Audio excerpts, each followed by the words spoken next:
Hello, everyone. This is the Blue Island at number 9 podcast. I'm Donda as usual. That's Raj. That's the Rex I'm Raj is in. Raj. I'm over here. Tonight we have an interesting episode for you. Before we continue, Nick couldn't be here with us. He has familiar duties, trying to be a good brother. So good for Nick. We hope to see him next week. And Laren should join us soon, Yeah, which Laren will be should here be fun. sometime. Laren's always a great time. So yeah, we have a great podcast for you today. We're going to be talking about the recent marijuana bill. We're going to be talking about Cuomo. We're going to be talking about anti-politics. What else are we talking about, Raj? Uh, those are like the main issues that we're gonna cover. But I mean, we could talk. Ukraine is always happening. Correct. It's ongoing. It's awful what's going on there. Um, quick mention to that. There was a U.S. journalist that was shot dead. I think his name was what was his name? Brent Renault. He's from New York, actually. I don't remember where he's from, but he was shot dead. A lot of Western media is reporting that it was Russian troops, but France 24 I find to be a quite reliable source, and they say that it's difficult to confirm that, and that was simply the statement of the Ukrainian government that it was Russian forces. So maybe you believe that, maybe you don't. But that's that's what happened. I think Laren is here. We can bring her in. Laren. Hey, Guys, what's there going she Oh, I love the is. on? glasses. Liz? Thanks. Hey, What's going nice. on, guys? Oh, we're here. We're chilling. We're Starting we're it out. just What starting did it I out. miss? You just missed an intro about specific topics we're going to cover, and then Raj talked about the sad news that a U.S. journalist has died in Ukraine. So, Yeah, Brent Renault. He's a New Yorker, so Oh, we feel for him. Well, he's passed now. yeah. But yeah, Oh can't my, really. Ukraine keeps going, and that's gonna keep happening for a while, I think. for the foreseeable Um, future, yeah. with the foreseeable future. Really sad stuff in Ukraine. But anyways, we want to talk a little bit more about the local scene and what's happening in New York State and maybe more a little bit domestically across the United States. We've got an issue with gas prices we maybe should talk about. Yeah, but for Keep my sure. laughter. I mean, I was out driving all day, so gas prices are on my mind. I know they're terrible.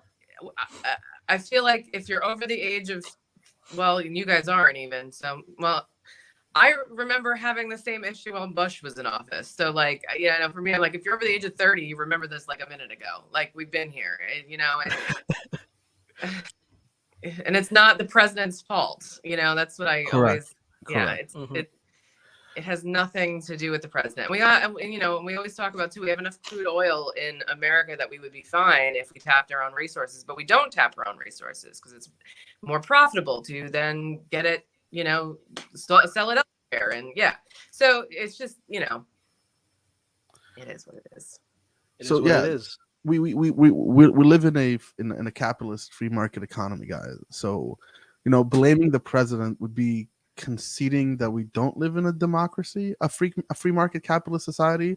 So we got to figure out where we at with the talking points. The president doesn't control the gas prices. They can help, maybe open up reserves, but that's already been happening. We just gotta wait. There's a war, there are sanctions, there's still logistics problems because of COVID and countries just starting to open up. So with all of that, prices are going to go up. Different agencies are saying we can see it go up to $5 a gallon here in New York, maybe even like $5.50. But that should be the highest we see it unless something seriously goes wrong. Yeah. Yeah, I think I saw a graphic on New York One earlier today, and it said the gas prices a year ago were around 348, and the statewide average was around 348, and today the statewide average is 445. So Mhm. pretty big jump. Um, but yeah, that's the issue with the gas prices. So start carpooling, people. Figure out a way to Start carpool. carpooling. Public transportation. Hopefully, you have bosses that are okay with going back to the work from home model. I think that would be ideal for a lot of people. Definitely. Um, Yeah. I yeah, mean, And I think now's the time for, bosses to embrace that, because if they're not going to make up that difference in inflation and gas prices, like now's the time, like a lot of places haven't come back. Oh, Laren hello? is cutting in and out. Sorry. Yep. I'm in the middle of also trying to figure out housing. I know you guys, well, Raj, you and Nick are both looking for houses. I suddenly stumbled into the same predicament because our house appraised for a lot more. So that was actually my realtor's, not my realtor, but my real estate lawyer calling me that interrupted. I see. Yeah, that must be nice though. Appraised higher than you expected. Yeah. So we really thought we were gonna build onto the house because we thought we couldn't afford, buy another house in this area.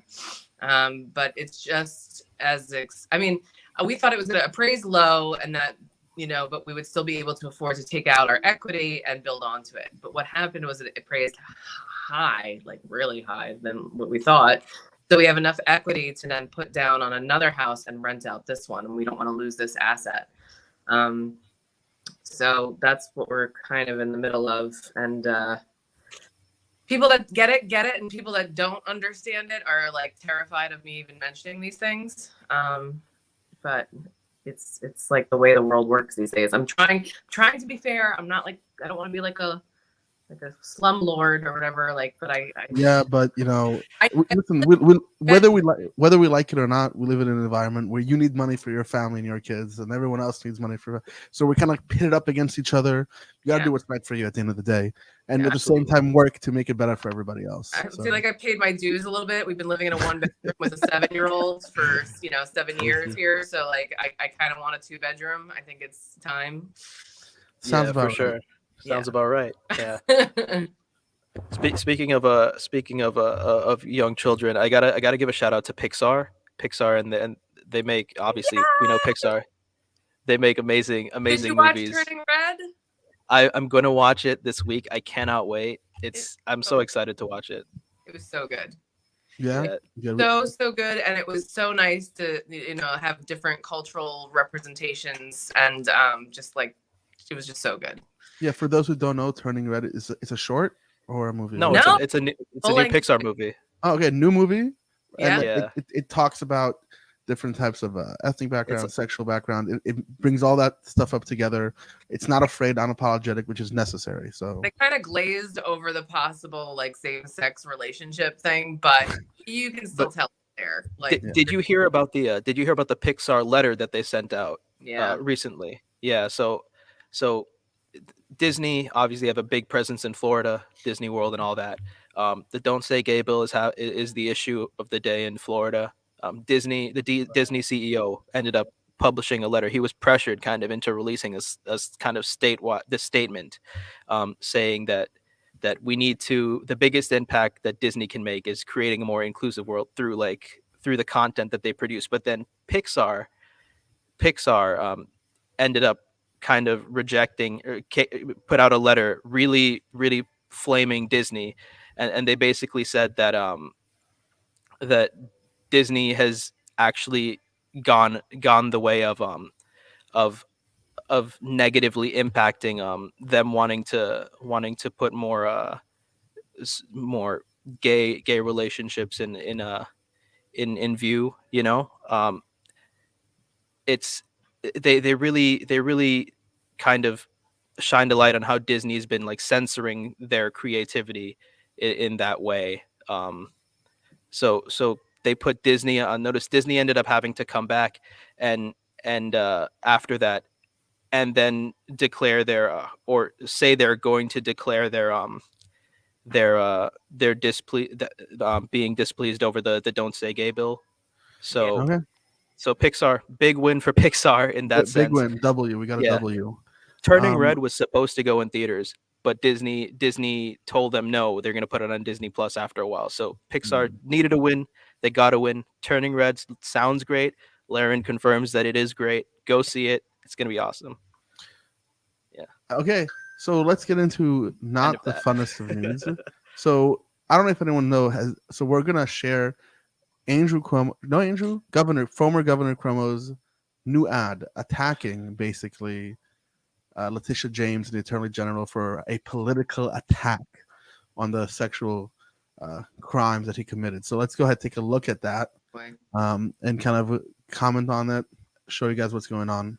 Appears to be crumbling. The prosecutor says, unfortunately, the filings in this matter are potentially defective. The New York State Attorney General may have turned a blind eye to crucial details. According to the prosecutor, there was exculpatory evidence. It also created more questions about the politicization of the process. 5 counties have declined to press charges.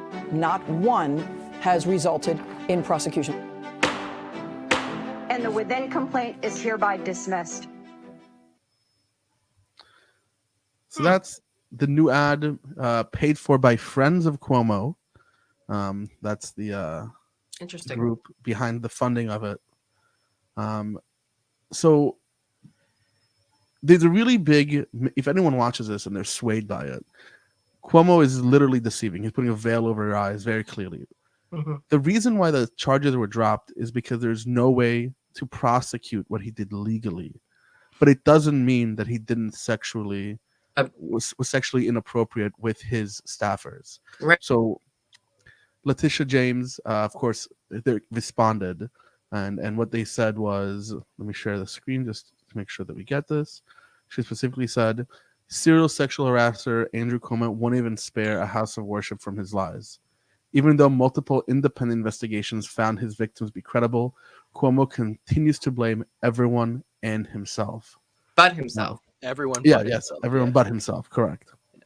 I believe the Albany DA office also said that they found the allegations credible and deeply troubling.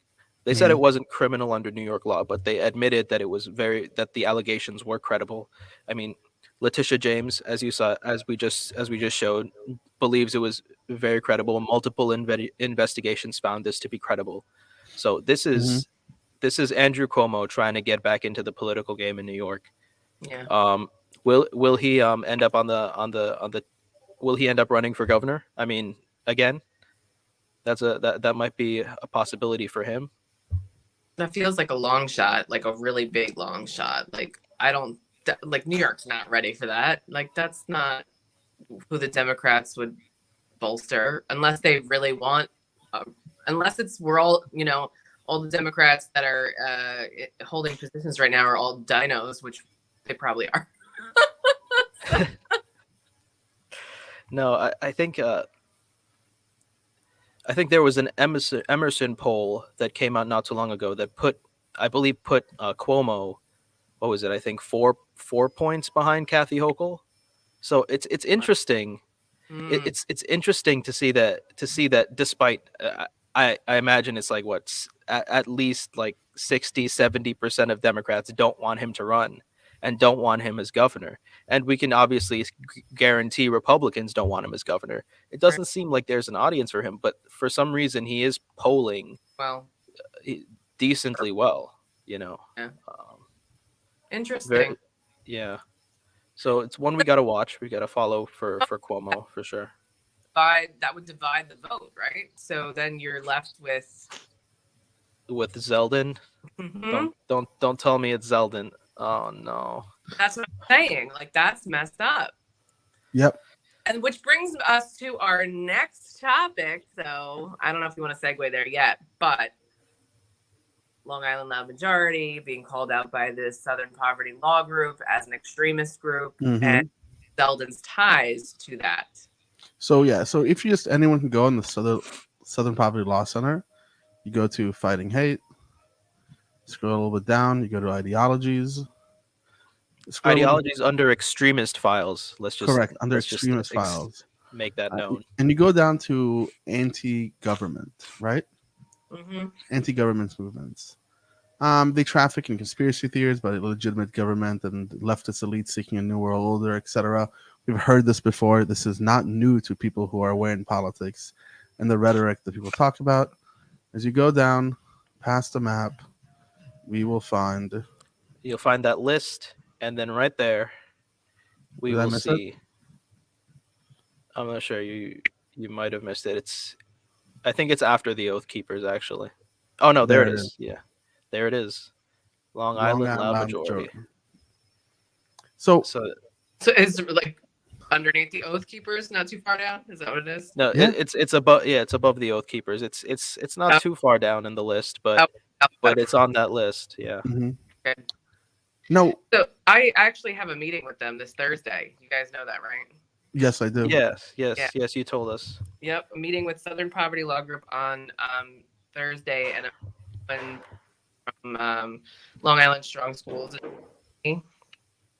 just to go over everything that had been previously submitted to them, to try to classify them as a hate group, because that's what they've been. I mean, they're attacking transgender kids.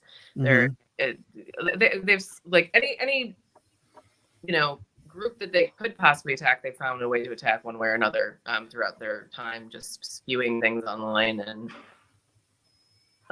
media with the America First warehouse, etc. So, But Yeah. I think I also want to hit up on the idea because Raj and I started speaking beforehand. Yeah, I was just about to bring that up Go too. ahead.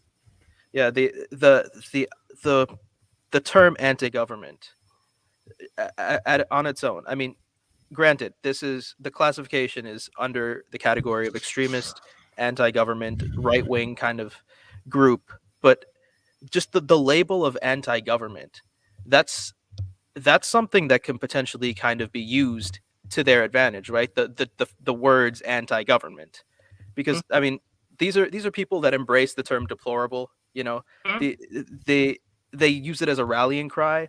Anti-government is something that they are, and that's something that they're unabashedly like proud of, that they're anti-government. So my question I want to pose to you guys is: do you think that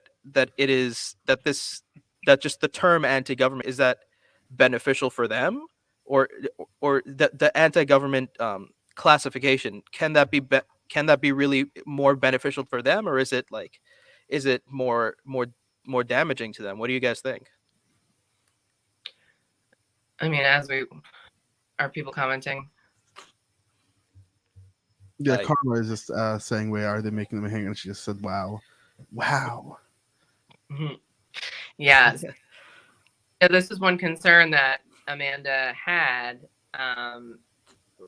when we saw what they announced, and because they had emailed us and said, they had called them out at a recent event, and they had, labeled them an anti-government group, but also an extremist group. And that's, I guess, her concern is, are they going to lean into this? Is this going to then be like their next, like, we made it moment, kind of, like. I think they might, but I think that the job lays with Democrats and progressive folks to really speak about what does it mean to be anti-government, right? The United States government, right, is a democracy. We believe in representation. We believe in people's right to organize, people to self-determine. An anti-government movement is one that fights against that. It tells you, no, if you have a problem, the solution isn't to collectivize. The solution isn't to work together for a goal. The solution isn't to legislate. The solution isn't to make laws. It's the opposite. Get rid of government. Government is the issue. Government is a problem. It's not libertarianism. It's anarchy. Yeah. And pushing that home is extremely important. It's unpatriotic. It's un-American. So So they're I not actually they're not patriots. So no, absolutely not. Talk that they're saying, like, if they're labeled as an anti-government group, they're not. Exactly. Say that over. You're not the patriots. We're the patriots. You're the one who don't like the United States Constitution. You're the ones who don't like the government. You're one who don't like the history, the Supreme Court cases, the things that we have fought for democratically. You guys are the ones against it. I think driving that home clearly puts them in a bad light. And at the same time, educate where anti-political movements come from. So I actually collected a few resources, and I have a document that I'll share later on Facebook with all the different research that you can see about what is anti-politics and why anti-politics is even a thing today.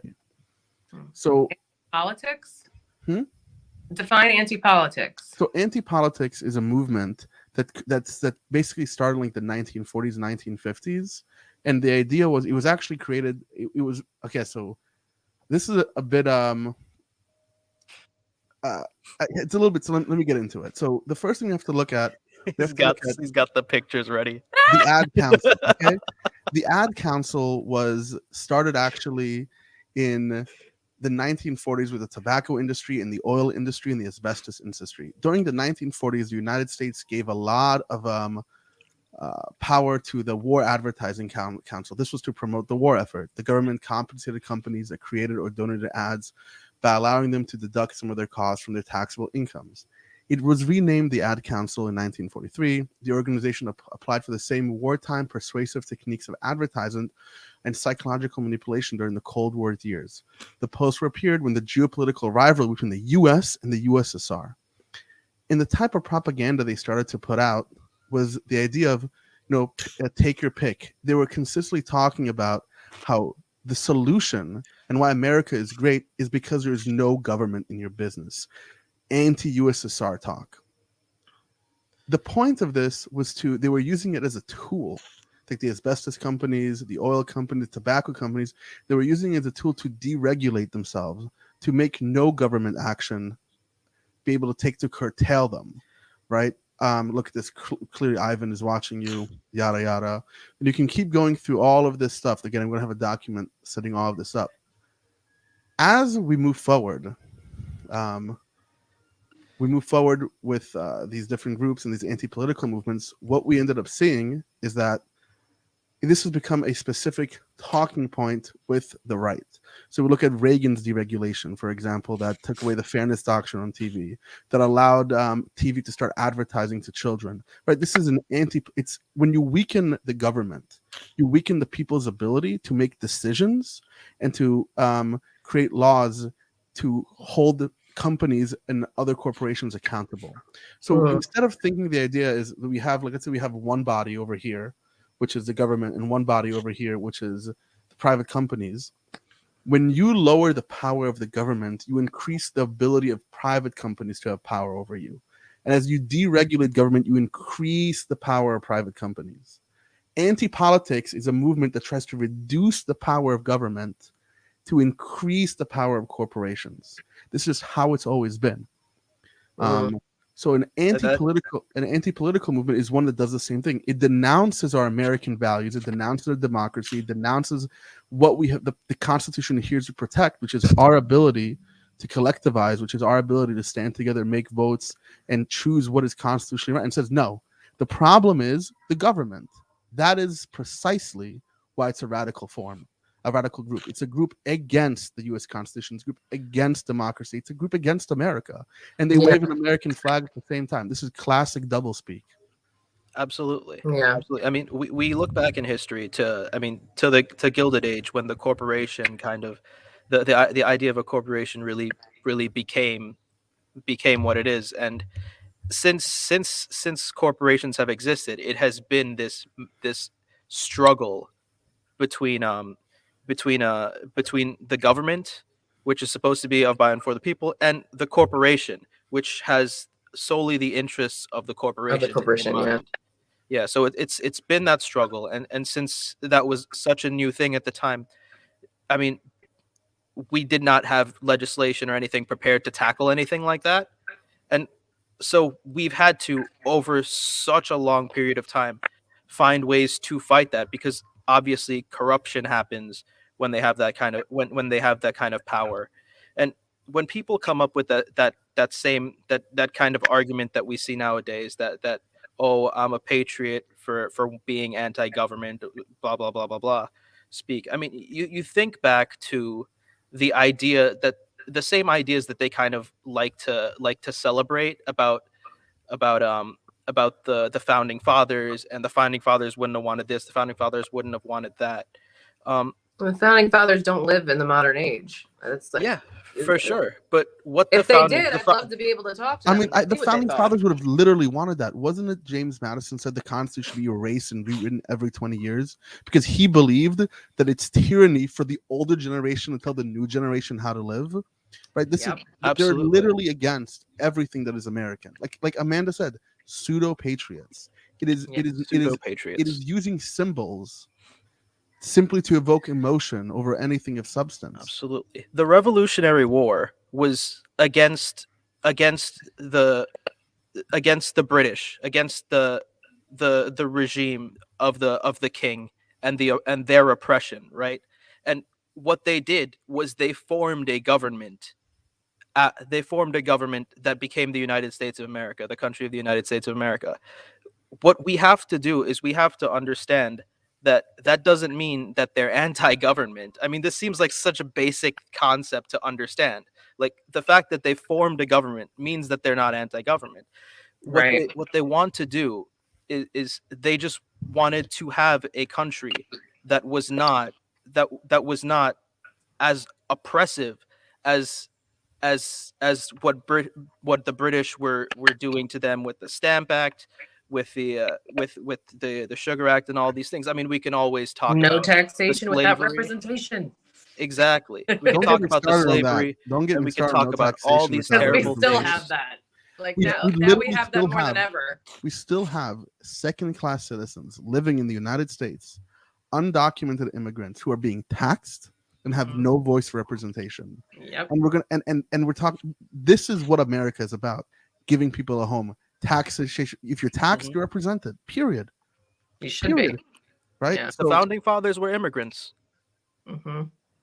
We gotta always remember that the founding fathers were immigrants, and so immigrants should be treated with respect, with a lot more respect than we get nowadays.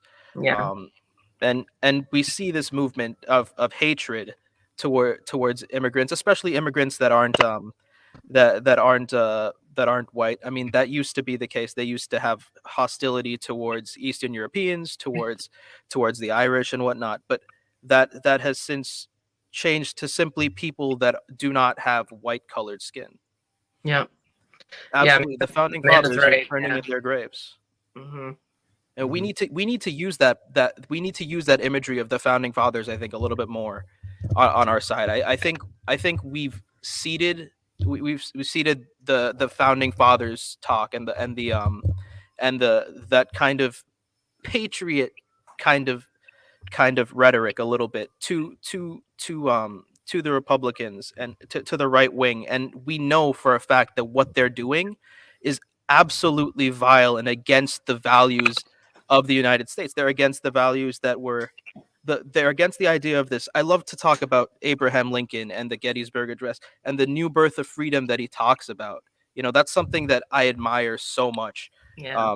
And granted, that bigotry existed in that time period, but the ideas hold up to what America should be and what we should strive for.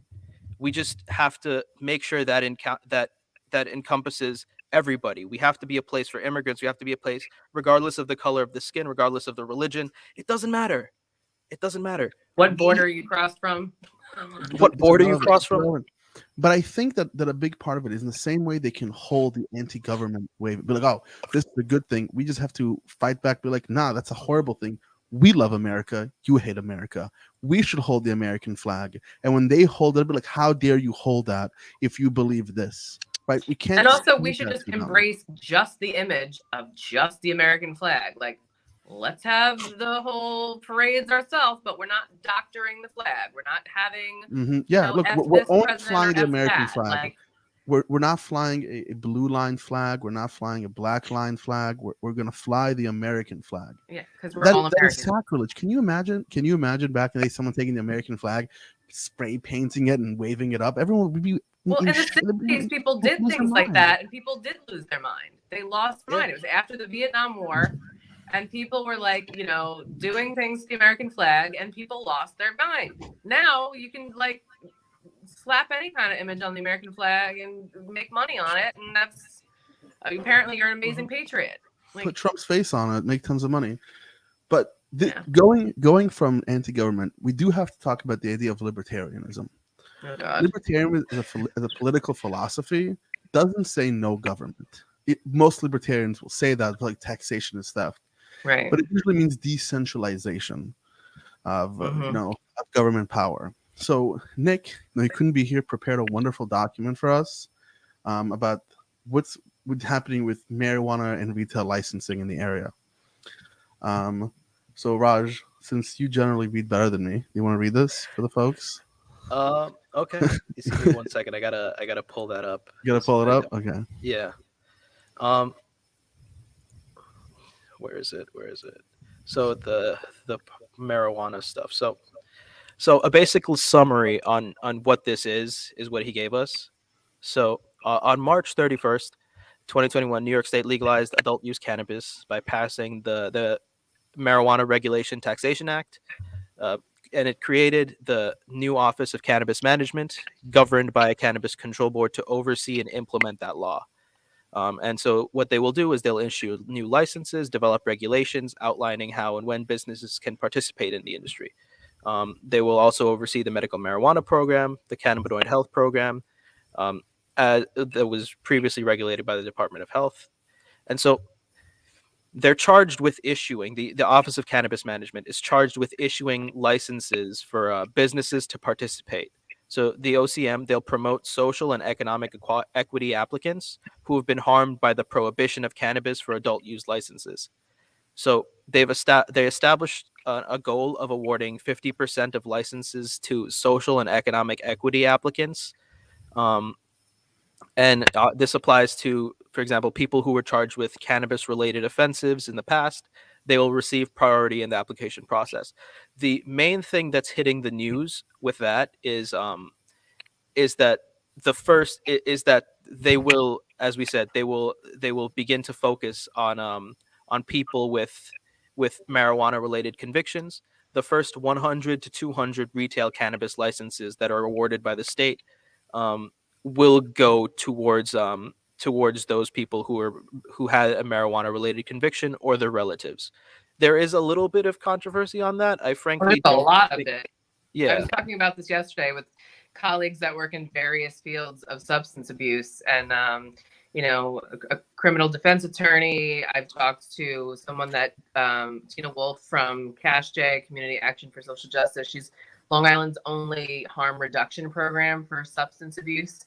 And, we were talking about this. I was talking about this at work with, nurses, doctors, colleagues. So this is a big controversy amongst and the sergeant's office as well. I mean, the sheriff's office as well. So it's like the talk of the town, at least for the field that I work in. For the specific, the allotment of trying to make sure that those who have been impacted by anti-marijuana laws and giving them the ability, for example, someone who was, selling weed and trying to make a business because it was illegal, him having the first go for licensure. That's what the controversy, or just in general? Yeah, yeah. I mean, there are some, that work in like the criminal defense side of things that kind of, I think, see this as like crazy talk, and probably the sheriff's office too. I don't quote me on that. I haven't spoken to them specifically about that yet, but and then there's people on the other side of the spectrum, like Tina, who's like, okay, this makes sense, especially for people that was their only conviction was marijuana, and we're gonna try to right the wrongs of the past. And it's a little bit of what's that word I'm looking for? Restitution. Yeah, I mean, I would feel very hurt. Imagine that, like, I went to school and I paid, I don't know, $100,000 in debt. I have student loans, and now college is free. And I'd be like, wait, what about my $100,000? Do I still have to pay that back? In the same way, a young, ambitious boy who lives in a community where, selling weed is a good way to make it through college, and he gets caught up on a charge, and that's his only thing, him having marijuana because he's selling it. But his whole life is ruined. Well, this is an opportunity for him to get back to business, that he has connections, he knows growers in the area. That's what most of these people are. They're not getting weed from the cartel up here in New York, right? So, yeah. I mean, or I think I mean, we've seen the kind of reaction from it. I mean, politically, this is a very, like, just looking at the political side of it, it's a very kind of bold move for that to happen. And the Democrats are going to take, I think they're going to take some heat for it, or they have started to take some heat for it. Whether or not they should, I personally think the idea is good, but how do you think, what do you guys think is like the appropriate kind of response to that kind of criticism that we're going to be getting? Like, how do you think we should deal with that? Which criticism? About the charged offenders getting the first shot at being able to turn around now and be the ones to get the what is it, the licensure, the ability to then sell cannabis, marijuana. I just don't have. I haven't heard the argument of why it's not okay. How is it unfair? If anything, that seems 100% fair to me. So I think what it is like, you know, on the side of like criminal defense or the sheriff's office, I think it's just a hard shift. I think it's like almost cultural in a way. Like it's like cultural, like work culture. Like I can't even put my finger on it, because when I was talking to the sheriff's office, one of the sergeants 2 weeks ago when I did my Narcan training, you know, he was like, I'm going to take off my sergeant hat right now. And I'm just going to say that like, I'm not for, you know, I really just think harm reduction, like supplying addicts with needles is a terrible thing. And it's kind of in that similar vein, right? Like not harm reduction, but like we did harm to these people that we classified them as criminals. And now we're trying to rewrite our wrongs, right? But for the people that have spent like a lifetime criminalizing these people that work in that realm, I don't think they can wrap their heads around it. Like, I don't think that they can sidestep the fact that this was something illegal morally and ethically for the time that they are now being almost rewarded for in their mind. You know, like, but it's not a reward. It's undoing it's restitution. Yeah, it's restitution. We can even move away from the ethical thing, because you said something I like, right? The cultural aspect. Well, it's just like in their culture, like a criminal, right? But we can always take the same line. Hey, facts over feelings. I understand your feelings. Let's look at the facts. Is this going to improve our economy? Is this going to help people who are criminals for less recidivism? If that's the case, let's follow the facts. Or we can use the same line back. Show them the research, because there's research behind this. And then they're going to say, well, that's fake news. Well, then it's different. If you start talking, then you know, who are we talking to? Then we have to start talking about reality and the fact that you can't tell a cucumber from a zucchini, right? Like, this is a whole different conversation at this point. I know. So yeah, and that's what's smart about it. You can talk in yourself in circles, especially with this controversial subject. You know. Yeah, I mean, there's a strong there's a strong branch of people that will just I don't think they'll ever really understand or care to really dig into it and understand the reasoning behind this. I don't know if it boils down to empathy or if it boils down to experience. Like, I think it boils down to we're the red team and you guys are the blue team, and fuck the blue team. Let's go red team. I think that maybe plays a part, but I think it also is just the history of it. Just people have grown up with the idea that this is an awful, like, evil thing throughout their lives. They've grown up with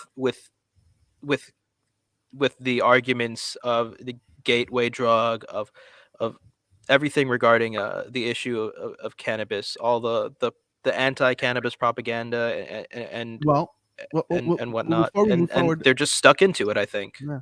Well, no, the rule did come this way, that any local law, right? Where was it? The opt-out not municipalities, different cities, towns, villages can opt out, right? And they just had to opt out. I think it was 45 days after December 31st. So for the sale of, right? Yeah. Or they can't make up businesses, just can't do it.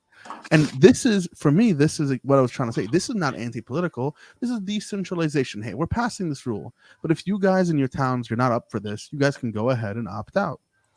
But what's interesting? Opt out of the sale. They can't opt out of the legalization of it, right? So but that's how government works, right? You have like the federal, and you have different counties, and if the federal right now, federally marijuana is still illegal, right? So if you're on federal highway, can't really help it. But if you're in California, for example, you're A-okay.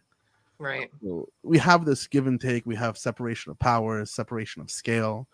But what's interesting here is that there's a referendum rule that local law, opting for the people who opt out, there should be a meaning that this will allow voters. So voters in the municipality can petition to opt back in. But the question is that most people haven't heard about this. The idea was if the representatives are opting out, the people can get together and say, hey, we don't agree with you. We want to make a referendum and vote on ourselves whether we should opt out or opt in. But the question is, most people haven't heard of it. I didn't hear about it until Nick told me. Did you hear about this, Lauren? No. So Anybody once had heard or hear about this? was it supposed to be if you opted out, that was it? You opted out?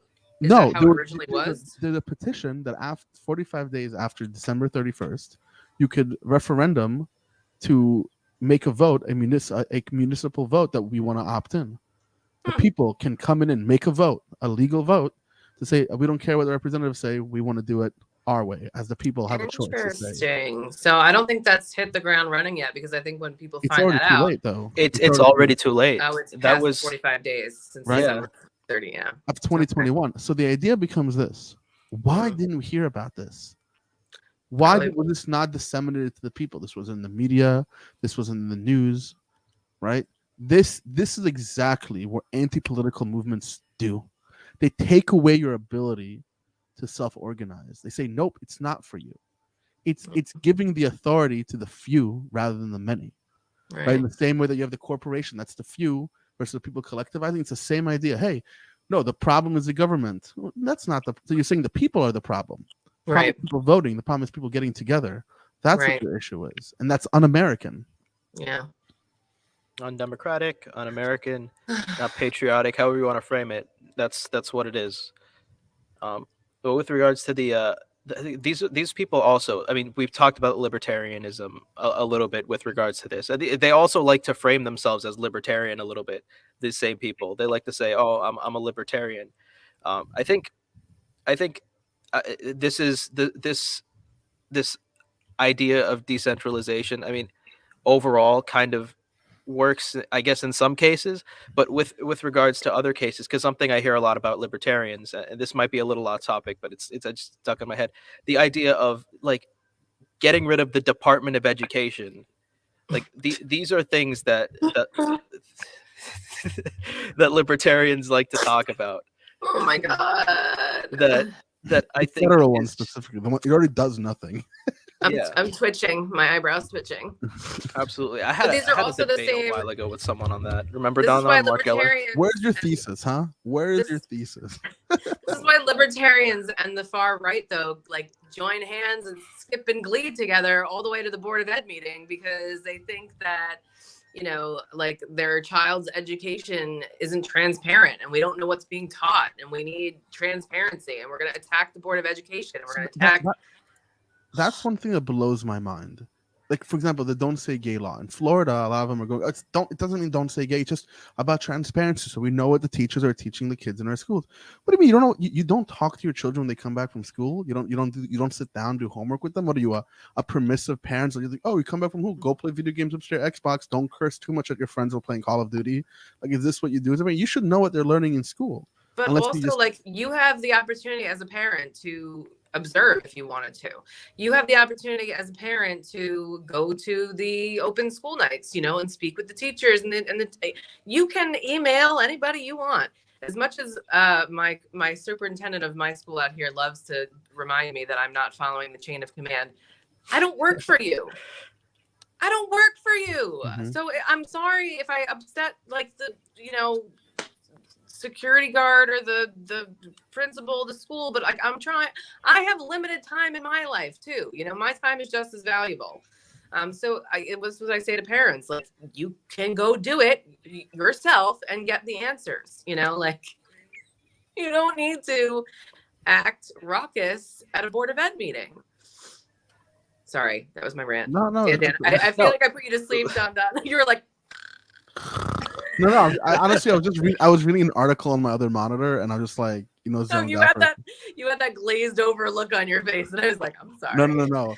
I mean, you're right. That's what we always hear about, especially from these are generally more right-wing nationalistic talking point. What happened to our community, right?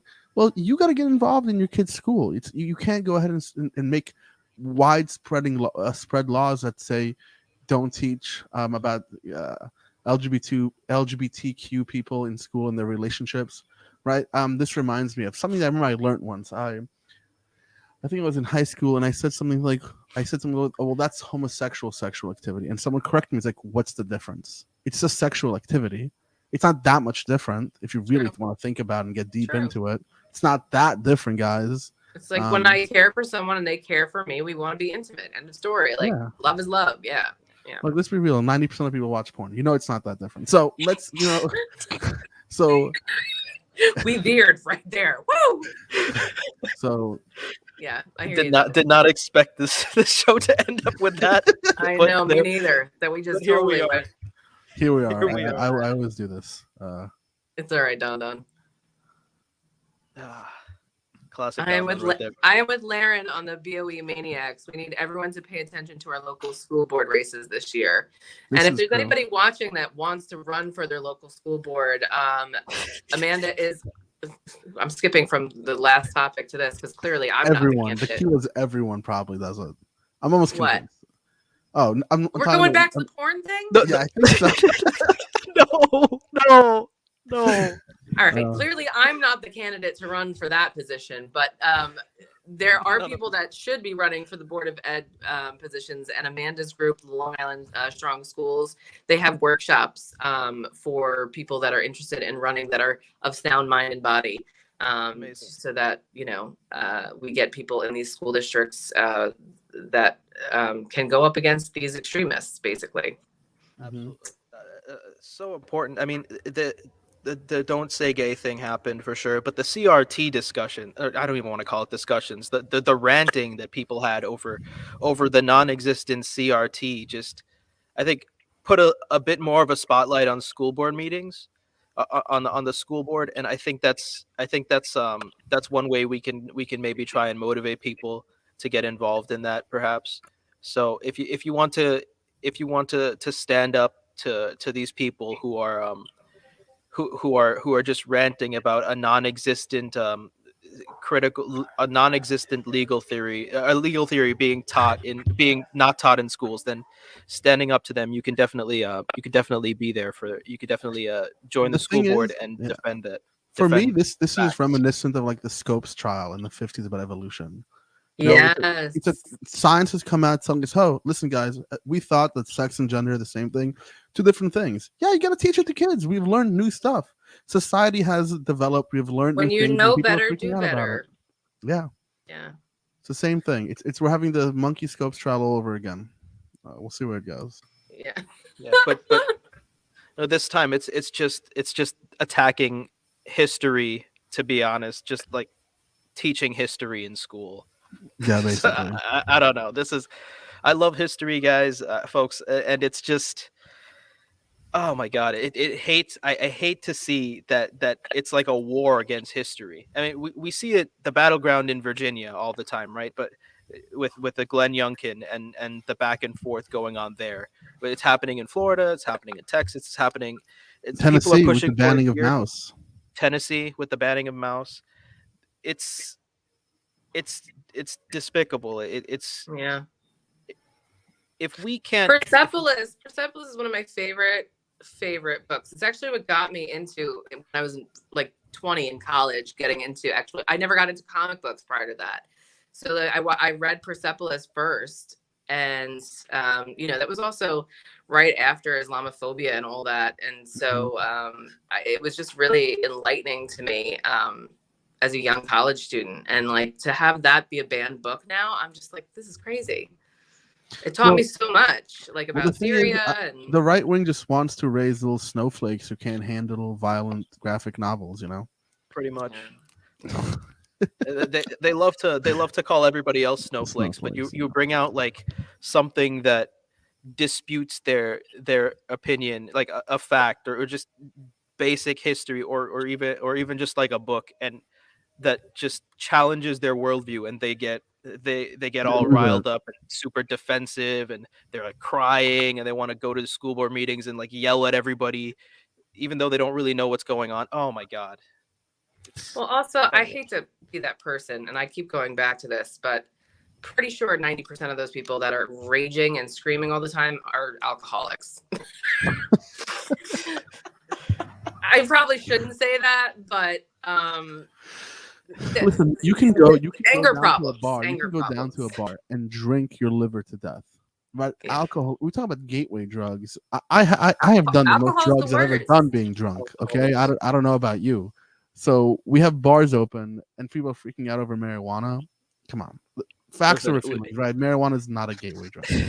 You know, and it's so hard to have this conversation with people because alcohol is like one of the worst freaking ways to go. And I just lost one of my patients that I took care of twice this past year to cirrhosis of the liver. And, you know, I found out after his funeral. I'm really sad about it because I really wasn't in touch with them. And it's heartbreaking because the way that you go in that situation is probably one of the worst possible ways you can go if you're an alcoholic, you know.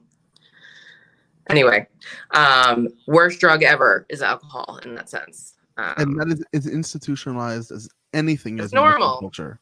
Yeah. Yeah, I mean, we had It's a rite of passage. the We take strong your kid when 21 to history. go get drunk. Like, come on. Yeah.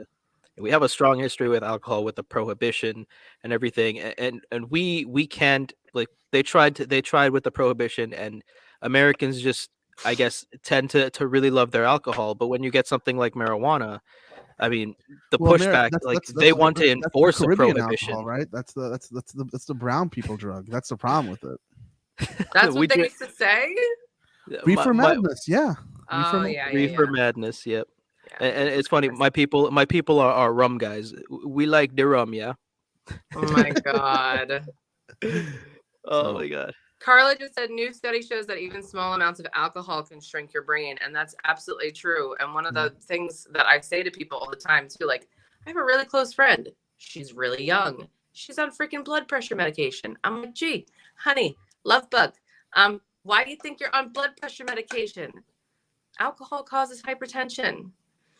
I actually recently had a debate with someone on one of the alt-right servers that I peruse in because I enjoy debating with people. Okay, for those who don't know, Don has this thing where he enjoys, like, embedding himself into like right-wing Discord groups and just talking to them and just completely unraveling their points and making them look stupid. He just loves to do that. I need to be able to get on Discord and start following that. I need to teach myself. I'm on the 85 other technological things I need to teach myself this week.